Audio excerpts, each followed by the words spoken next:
The cops had barely zipped up her windbreaker when she screamed, "I was protecting the child." Cut to me, watching from the sidewalk, hands cuffed, shirt torn, blood still drying on my temple. Yeah, that's me. You're probably wondering how I ended up being treated like a criminal while the woman who kidnapped my adopted son was getting first aid and sympathy. It started like most things in suburbia do, with a freshly paved driveway, a plate of banana bread from the neighbor across the street, and a sigh of relief that maybe, just maybe, this would be the place we could settle into a quiet life. I'd served my time in the city, traded the sirens for silence, the skyline for sidewalks, and I was ready to raise my boy somewhere with good schools, open yards, and neighbors who waved in the morning. We moved into Maple Glen on a mild Sunday morning in late March, our U-Haul wobbling awkwardly down cul-de-sac curves too narrow for anything larger than a minivan. My son, Malik, 8 years old and endlessly curious, stuck his head out the window and declared, "Dad, this place looks like the brochure at the dentist's office." He wasn't wrong. Pristine lawns, kids on scooters, mums blooming out of mulch beds. A little too perfect maybe, but I figured that was the price of peace. It wasn't until the banana bread went uneaten that I met Beverly Hawthorne. She arrived on our porch that evening with a clipboard in one hand and a tiny American flag pin on her lapel, like she'd just come from judging a 4-H competition. She introduced herself as the HOA president and said it with the kind of pride people normally reserve for elected office. Her smile was all teeth and tension, like she was trying to force it through a strainer. "We're thrilled to have new neighbors," she said, eyeing Malik, who stood behind me clutching his Captain America figurine. "Is he family?" "He's my son," I replied. No explanation beyond that. Didn't owe her one. She blinked like a camera flash went off in her brain and immediately pivoted to the community guidelines, talking about lawn height, garbage bin etiquette, and the importance of preserving the visual harmony of our shared spaces. I signed the acknowledgement form and figured that'd be the end of it. It wasn't. The first notice came 2 weeks later. A polite reminder that our trash bins had remained visible past 10 a.m. on a Monday. Then another about the placement of Malik's basketball hoop, temporary, portable, tucked respectfully beside the garage. Then one more about unapproved structural additions after I installed a simple wooden swing set in the backyard. I had built it myself, careful to keep it modest and neutral, toned, nothing flashy. Malik had asked for a tire swing, and I told him that could come later. Apparently, Beverly didn't agree. "It disrupts the continuity of the yardscape," she said during her second pop-in, this time without banana bread, just the clipboard. I pointed out that the Roberts had a jungle gym 3 doors down. "That structure was approved during a different board's tenure," she said. "Different era, different guidelines." I offered to submit retroactive documentation. She offered a polite smile and said, "It's just not ideal." That was her favorite word, I would come to learn. Not ideal, not standard, not appropriate. Malik started noticing it too. "How come she always looks at me like I did something?" he asked one day after riding his scooter past her porch and getting the patented Hawthorne squint. "Because she doesn't understand us yet," I said, trying to keep it light, but the truth sat heavy in my gut. It wasn't about a scooter or a swing or even a structure. It was about the story she'd already written in her head: a single father, a white man, with a black son, and a house that didn't match her mental inventory of who belonged. The letters got weirder. One came unsigned, stuffed in our mailbox without postage. "Some of us are worried about safety. Too many strangers coming in and out. Kids have to be protected." Another arrived folded in thirds, typed in bold font. "He doesn't look like you. Just making sure everything's legal." He had friends on the block, loved our Saturday morning bike rides, and treated the swing set like it was a theme park ride. But I started catching Beverly on our security cam footage, standing across the street, watching the backyard with that clipboard in hand, as if she were waiting for an infraction to bloom. Then came the safety inspection. A polite but firm email from the HOA stating they'd be conducting visual reviews of all properties to ensure community welfare. I knew the law. I knew they couldn't step foot on my lawn without notice or consent. So I watched from the porch as Beverly walked the sidewalk slowly, pausing in front of our yard, phone raised. Snap, snap, snap. Like she was taking mugshots of our swing set, our welcome mat, the chalk drawings Malik had made on the sidewalk, Is this normal? I asked our neighbor Carol, the one who'd brought the banana bread. She looked around before answering. It is now. Then came the kicker. A folded tricolor notice slipped under my door while I was at work. Labeled informational only. It cited multiple unverified concerns from community members regarding custodial status and child welfare. Said it was within the HOA's right to report suspected endangerment or irregular guardianship to appropriate state authorities. There was no accusation, no direct statement, just a page full of implications written with the kind of clinical detachment that makes your skin crawl. Malik was in his room playing Minecraft, oblivious to the fire someone had just lit under my feet. That night, I opened the safe and pulled out the adoption papers, originals, sealed and notarized. I laid them on the dining table and stared at them for 20 minutes. Not because I needed the reassurance, because I needed the reminder that everything I had done was real, was legal, was mine. But in Beverly's world, none of that mattered. Paper wasn't protection. And now I knew for certain this wasn't about HOAs, or home values, or swing sets. Beverly Hawthorne wasn't trying to maintain visual harmony. She was trying to dismantle a family she didn't believe in, one mailbox violation at a time. It was a Thursday afternoon when everything broke, not in a dramatic, crashing glass kind of way. More like the slow, stomach-churning moment when you walk into a room and feel, before you even understand why, that something is off. The house was quiet, too quiet. Malik's backpack still hung by the door, his sneakers lined up beneath it like always.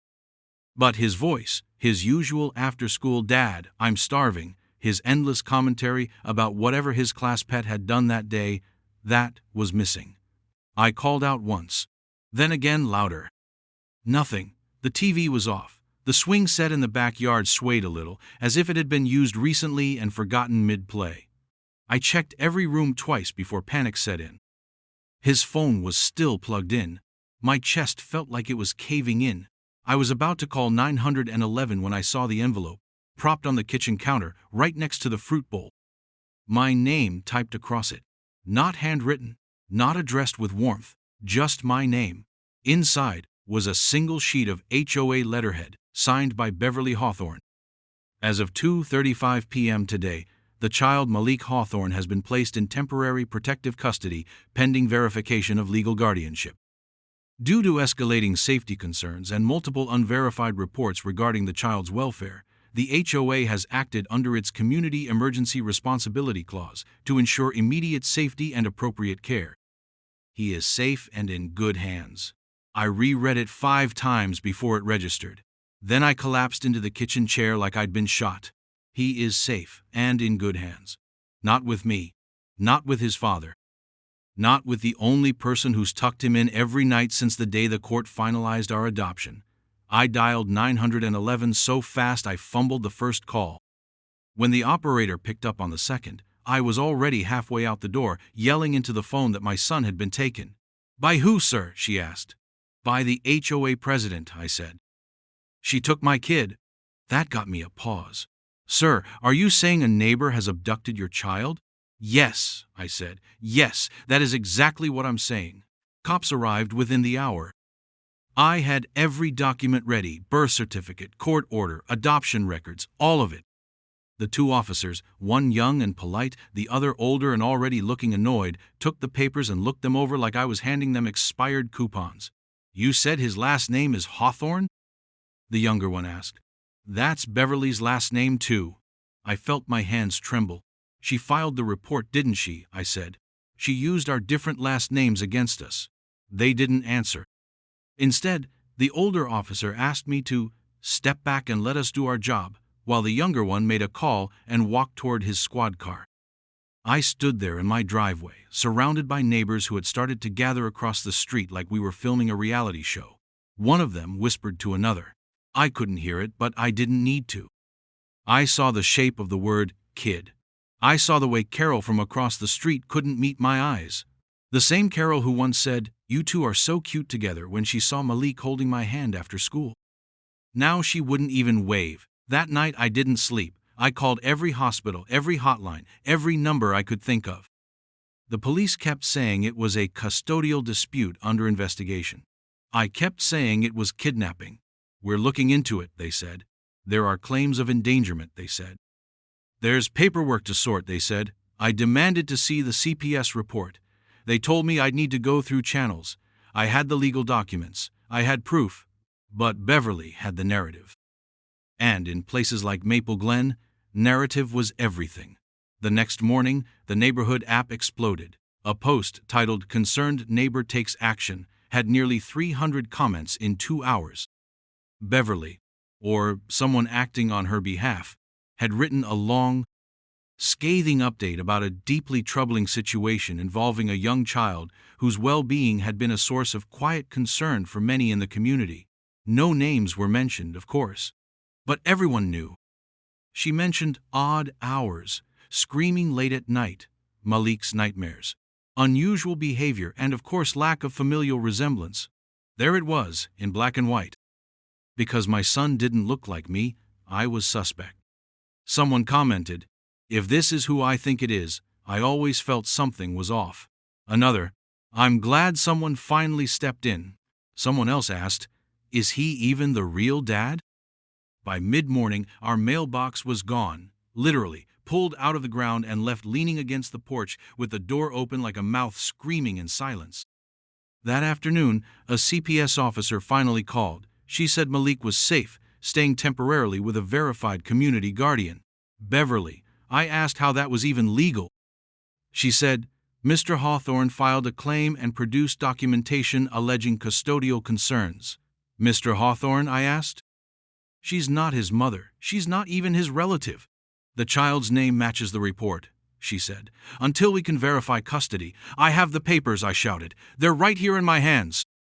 "Then bring them to the county office, and we can begin the formal review process." I stared at the phone in disbelief. The formal review process? They had stolen my son, and I was being asked to formally prove he was mine. I drove to the county office that day, papers in hand, but the wheels turned slow. Red tape, procedural delays, verification requirements. Meanwhile, Beverly walked free, feeding Malik God knows what lies. She claimed he was safe, that I was just confused, that this was all for the best, and in the court of suburban public opinion, her word weighed more than a folder full of notarized documents. Because she looked the part, she had the flag pin, she wore her cardigans like armor, she had 30 years in the neighborhood, and I had 30 days on the record. The next week was a blur. Lawyers, hearings, emergency motions. I paid thousands. I couldn't afford to expedite everything. I slept 3 hours a night and woke up in cold sweats. Malik's teacher called and said he'd been withdrawn from school by an authorized guardian. I screamed so loud, I nearly snapped the phone in half.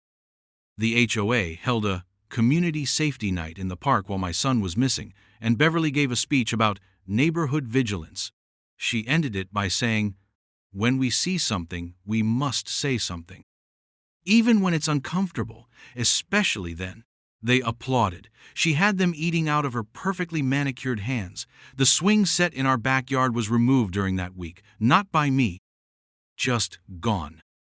Posts on the forum called me combative, hostile, unstable.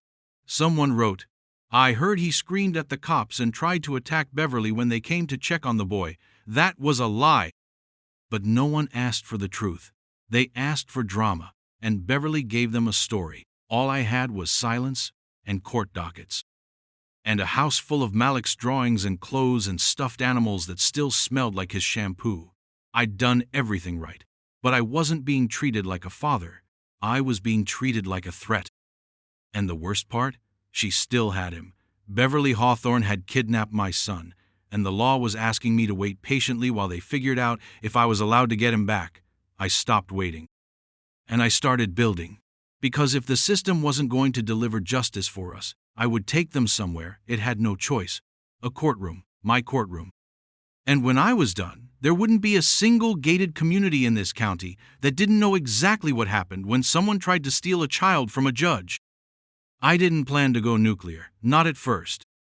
I wanted to believe the system would work, that all I had to do was show the right documents, say the right words, and someone with a badge and a brain would look Beverly in the eye and say, "Ma'am, you can't kidnap a child." But days passed, then a week, then 2, Malik was still gone. And the authorities were still sorting it out. What they didn't know, what Beverly never bothered to find out, was who she was really playing chicken with. I wasn't just a father in a cardigan. I wasn't some IT dad with a temper problem. I was the Honorable Judge Andrew Locke, U.S. District Court, Fifth Circuit, appointed by a president who now had me on speed dial and confirmed unanimously by the Senate. The same Andrew Locke who'd ruled against Chevron dismantled a dirty sheriff's racket in Texas and exposed a banking fraud scheme so wide it landed 3 senators in prison. My face had been on C-SPAN more times than hers had been in the church bulletin. I wore the robe, I knew the rules. I'd helped write some of them. And while Beverly was posting memes about neighborhood safety on Nextdoor, I was activating every weapon I had tucked away behind polite smiles and half-listened warnings. You see, I'd smelled this storm a long time ago. The first time she looked at Malik like he was an accessory I didn't earn. The first time she said, "It's so brave of you to take him in." The first time she emphasized your son like it was a question. That's when I started building the file. I had emails. I had photos. I had screenshots of every HOA notice and hand-delivered threat. I had porch cam footage of her walking up to my house in the dead of night to measure our lawn with a ruler. I had copies of the anonymous letters, matched to the HOA printer network by serial signature. I had a private investigator, one of my old clerks turned DOJ analyst, track her phone's geolocation pings. She wasn't just peeking, she was stalking. I encrypted everything, uploaded it to a secure server, created a backup drive and dropped it in a fireproof box at the courthouse. Then I waited. Because I knew, sooner or later, she'd make the mistake of thinking my quiet was weakness, that my restraint was permission, and now here we were. The night after her HOA meeting performance, the one where she used coded language to accuse me of being unstable and combative. I sat down at my desk and pulled up the file I hadn't opened since the day I finalized Malik's adoption, Plan B. I logged in through my judicial credentials, attached a sworn affidavit, and filed an emergency injunction under Section 1983 of the Civil Rights Act. Civil deprivation of rights under color of state law. Why? Because in some states, HOA powers are quasi-governmental. Beverly and her board had overstepped into de facto legal custody interference. They were operating like a rogue agency, and I had the federal teeth to prove it. Within 90 minutes, I had an ex parte hearing scheduled on my docket. I recused myself and referred the case to Judge Harmon, a colleague I trusted. She called me personally. "Andy, is this for real?" "Every word," I said. "And I want subpoenas, email servers, internal board messages, surveillance footage, everything." "You're going to war." "I already did," I said. This is the airstrike. By sunrise, the subpoenas had been issued. A process server delivered them to the HOA office in a packet so thick it slapped when it hit the counter. I looped in the state's attorney general. I called in a favor from the federal marshals. I filed a complaint with the state bar against the family law attorney Beverly had used to file false CPS claims. Turns out she was her niece. I demanded forensic audits, data pulls, depositions. And I did it all while sipping coffee on the same porch she used to scowl at from across the street. That afternoon, my legal team, yes, my team, because I had 3 attorneys now working pro bono just to be part of the headline, cracked the HOA's internal Slack chat archive. Beverly had used her board login to orchestrate a whisper campaign. She called me dangerous, unhinged, a possible predator. She sent a message the night Malik went missing. "We need to move quickly before he has time to respond legally." Frame it as concern, not accusation. Make the narrative stick. She called my family unnatural, referred to Malik as that poor boy and a ticking time bomb waiting to happen. She told another board member, "We're not removing a child. We're correcting a mistake the state never should have approved." My blood went cold reading that one. She didn't see Malik as a boy. She saw him as a problem, and me as the glitch. But the crown jewel, the grenade that blew it all open, came from a video chat recording the board had saved for record-keeping. Beverly, drinking white wine in her sunroom. laughed as she described the moment CPS finally took the bait. "You have to say it just the right way," she explained. "Not accusatory, just scared, vulnerable. Use the phrases they look for. Confused about the child's safety, uncertain about the father's behavior, they'll act faster if they think there's an immediate risk." The other board members chuckled. "Won't he sue you?" one of them asked. "Please," Beverly replied. "People like that can't afford the kind of lawyers it takes to win against an HOA." My attorneys paused the clip right there. "You want to leak this?" one of them asked. "Not yet," I said. "Let the court see it first. Because I didn't just want revenge, I wanted precedent. I wanted a published opinion so brutal, it'd get cited in HOA trainings for the next 50 years. I wanted the phrase Hawthorne's standard to mean legal suicide via overreach. So I kept the press at bay. I turned down interviews. I gave the appearance of calm. But behind the scenes, I was drafting the brief that would ruin her. The judge granted my emergency motion within 72 hours. Custody restored. Malik returned. Not just returned, escorted by federal marshals, with CPS supervisors in tow, and Beverly screaming about legal overreach while they walked past her with zero eye contact. Malik clung to me like he'd never let go again. "I didn't believe her," he whispered. "She said you weren't really my dad, but I didn't believe her. I held him so tight I thought we might both disappear. But we didn't. We stayed. And the storm? It had only just begun. Because now the court had teeth. Depositions started. Civil rights charges mounted. Beverly hired a crisis PR firm, but the footage leaked anyway, not by me, mind you, but by a whistleblower HOA member who realized too late she'd hitched her wagon to a sociopath. The headlines were merciless. HOA president accused of child abduction in custody smear campaign. Federal judge alleges HOA conspired to remove adopted son. Community rocked by racist emails and illegal custody meddling. Beverly resigned 2 days later, not gracefully, not quietly. She blamed media bias and deep state family courts. But it was over. Her power evaporated like snow in August, and I wasn't done, not by a mile, because I had one more motion to file, one last document to draft. It started with the phrase, "to whom it may concern," and ended with a request for formal disbarment of the attorneys who assisted her. I submitted it with attachments, footnotes, sworn testimony, and one final quote from Beverly herself. "He'll never touch me. I know people. I am this neighborhood." No, Beverly. You were this neighborhood, but now? Now you're just a cautionary tale in a suit that doesn't fit anymore. It was the press that broke the dam. I'd kept things quiet at first, thinking justice should unfold inside the courtroom, not on cable news, but once Malik was safe in my arms and Beverly's house of cards had begun its wobble, I realized the full truth couldn't stay locked in legal briefs forever. This wasn't just about one child or one parent. It was about power, perception, and what happens when a system built to protect becomes a weapon for those who think they're the exception to it. The first interview request came from a local reporter who'd covered my courtroom once during a white-collar sentencing. She emailed me directly. "I remember how you looked at that CEO when he tried to play dumb. I figure you're not the type to stay silent when a neighborhood kidnaps your kid." She wasn't wrong. I agreed to the interview, but I brought documents, adoption records, HOA transcripts. The Slack messages where Beverly called my son a confused little boy being weaponized for attention. The journalist's hands shook as she read them. Within a day, the piece ran with a headline, "Federal judge alleges suburban HOA conspired to steal his adopted son," and then everything changed. I woke up the next morning to 12 missed calls, 4 voicemails, and a row of black SUVs idling near Beverly's house. The federal marshals had come for her at dawn.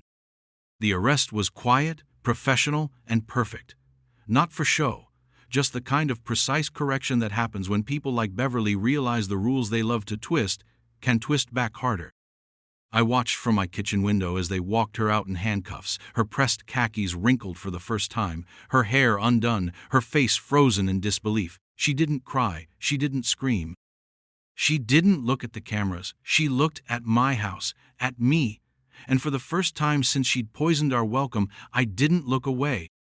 Her charges included interference with custody, conspiracy to commit fraud, misuse of public resources, and half a dozen counts of impersonating a legal guardian. But those were just the headliners. The civil suits came next. One by one, my attorneys filed motions against every member of the HOA board who had touched this conspiracy with even a gloved hand. The ones who co-signed letters, who didn't know the full story, who watched her campaign of harassment unfold and said nothing, every single one was named. One of them tried to settle out of court. Another tried to flip, thinking a teary apology would make it all go away. It didn't. You don't apologize to a man who lost 2 weeks of sleep while his son was being fed lies and crackers by a woman who called it protective custody. You don't shrug off silence when it cost a child his peace. You certainly don't get to walk back into your McMansion and pretend your HOA meeting minutes didn't read like a manifesto. The judge presiding over the case, God bless her, allowed the proceedings to be public. Live-streamed, gavel to gavel. I sat in the plaintiff's chair wearing the same tie I'd worn the day I adopted Malik, and I watched them squirm as their own words were read aloud into the record. Not our kind of family. He doesn't seem unsafe. But we don't really know what goes on in that house. It's not racist if we're just protecting neighborhood values. They had no idea how ugly they sounded until the whole world was listening. And the world was listening, because this wasn't just about an HOA anymore. It was about every gated neighborhood that weaponized paperwork, every suburban committee that disguised bigotry as bureaucracy, every child who didn't fit the mold, and every parent who was told, "Are you sure you're allowed to be here?" The class action suits poured in, people who'd been fined for trivialities, families who'd moved away after receiving anonymous threats, a black couple down the block who were told their shutters violated community aesthetic, despite them being the same color as the HOA presidents. A gay couple whose pride flag was slashed repeatedly, then blamed on high winds. Beverly had ruled Maple Glen like a petty dictator for 13 years. And in the span of 6 months, we dismantled every legal protection she thought she had. The HOA insurance carrier pulled out. The board dissolved. Properties dropped in value not because of me, but because of her. And as the suits rained down, Beverly's assets went up for auction. Her house, her car, even that smug little garden sculpture she insisted was a local artist's commentary on civic pride, sold to pay damages, to pay for my son's therapy.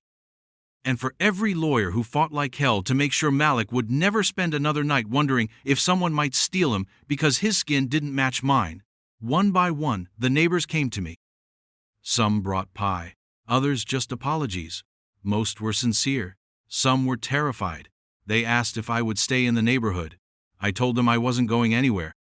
They were the ones who had to decide what kind of place this was going to be, not me, not anymore. I had a different mission. 3 weeks after the final judgment, I tendered my resignation from the federal bench. My staff begged me to reconsider. Senators called. A governor offered me a state appointment. But I knew what I had to do. I accepted a new role with the Department of Health and Human Services, Judicial Liaison for Child Welfare Oversight. My job now is to ensure that not one more child is pulled from a home on the basis of a neighbor's ignorance. Not one more Beverly gets to wield concern as a legal battering ram. I won't sit behind the bench anymore. I'll sit beside the families who need someone in their corner. It felt right, like Malik's swing set after a fresh coat of paint. Speaking of which, yeah, I rebuilt it, stronger this time. Composite wood, galvanized brackets, anchored deeper, no shortcuts. On the final day of summer break, Malik and I installed a sign above it, one I had custom engraved. Built to code, protected by federal precedent, the letters are black on brushed steel, and the bolt heads are polished so they gleam in the sun. Every kid in the cul-de-sac has played on it since.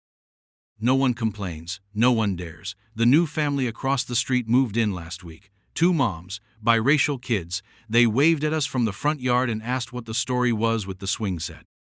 I told them. Every word. Malik filled in the parts I forgot. And when I got to the end, one of the moms looked at me and said, "She's really gone?" I nodded. "Banned from the county," I said. "Per the judge's order. Can't live, lease, or even rent a room within 50 miles of this zip code." "Is that legal?" she asked. It is when the judge writes it himself, I replied. We all laughed. Then Malik did a backflip off the lowest rung of the ladder, landed on his feet, and shouted, "Top that!"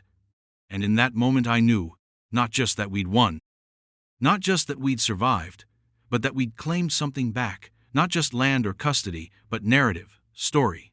The right to belong, not because we fit some mold, but because we didn't. And we stayed anyway. The wind picked up that evening, just enough to rattle the new swing set. The chimes clinked against the steel frame. The sky turned soft and golden. Malik sat on the top beam with his knees hugged to his chest, looking at the horizon like it was a thing he could name now. And for the first time since we moved to Maple Glen, I didn't feel like I had to explain a damn thing to anyone.